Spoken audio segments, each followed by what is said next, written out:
Hey everybody, Dr. Dan here, and this is the video for Module 2. So in Module 2, there's a whole bunch of themes going on, and you're probably going to be confused.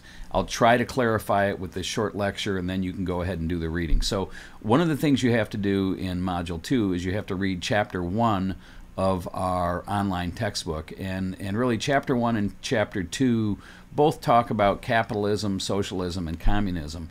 And I just want to give you some clarity on this. I'm writing these chapters as we go, and I try to add in a lot of current events. So since this is a very political time, if you're political, and I certainly am, one of the things you've been hearing about is sort of the rise of socialism. So whether you're a Democrat and you're a fan of Bernie Sanders, who is a democratic socialist, or if perhaps you're a Republican, you're more conservative, and you think socialism's a bad thing, the reason I bring it up right away is because there are multiple meanings of socialism, and I think it's cool when we can connect the past to the present. So that's what we're going to try to do in this history class. So for the most part, the reason we talk about capitalism, socialism, and communism in this class is in the sense that they are economic systems. So in order to talk about business in the U.S., we have to talk about the economic system that's in place, and certainly we are a capitalist nation, which means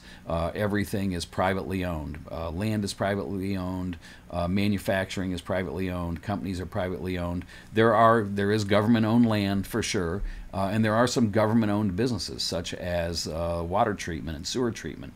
Those are businesses that are run by the local government. So there are some exceptions, and I write about that in the chapter that you'll be reading this week.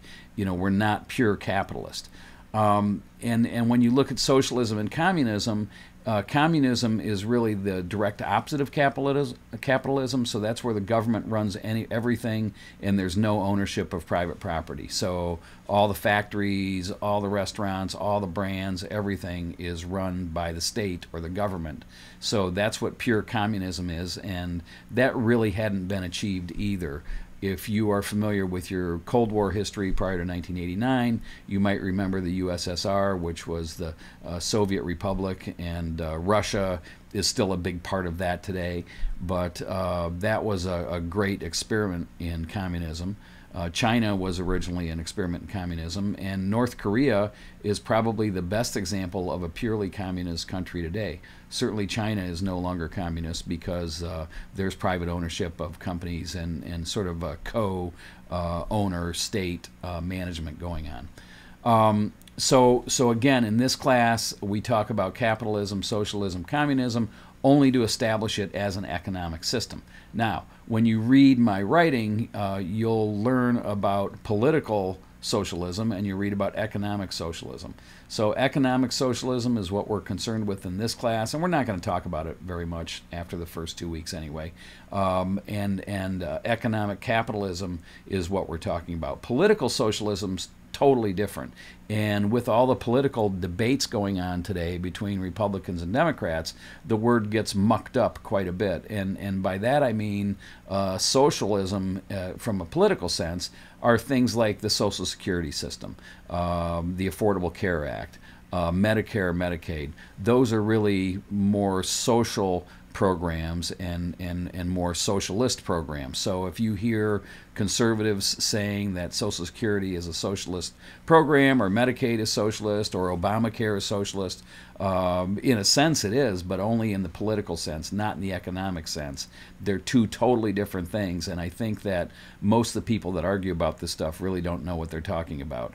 I am a capitalist as far as believing that the means of production, manufacturing, land, property, companies should be owned by private owners and have some freedoms. But I'm also a political socialist, and I believe that society should take care of itself. I believe in Obamacare, the Affordable Care Act, that sort of thing. So, you know, there's a common ground here. We could call it moral capitalism. And you're going to read in this module different types of capitalism, and you're going to read about these concepts in the short article. The other thing we need to talk about, since this is a history class, one of the articles you're going to have to read for this module is called Capitalism Came in the First Ships, and that was written by Carl Degler, who was a historian. And the reason it's important to read this is, when we look at history, we have to figure out where we came from and how we got to the present. So, being the capitalist country that we are, Degler's argument is we're one of the only countries that is sort of new. I mean, obviously Native Americans were here long before the European conquest of the country, but with the European conquest came capitalism. So from day one, the first new settlers, or the first new people to exploit this continent, they've been capitalists since day one. And since the United States formed, the first European people landed here in 1609, the U.S. Constitution, 1787, 1788, and 89. The United States didn't become a country until European settlers were already here for 100 and some years, almost 200 years. So our roots as a nation, as a country, as a government in the United States is certainly capitalism. So you'll read Degler's article. You think about France, Europe, Germany. You think about England. Those didn't start that way. Those countries were all part of royalty and kings and feudalism and very territorial. They didn't start from a capitalist base. They really started from a enclosure based and are really different in their history. So just keep that in mind, and we'll talk to you again soon when we get to Module 2. Have a great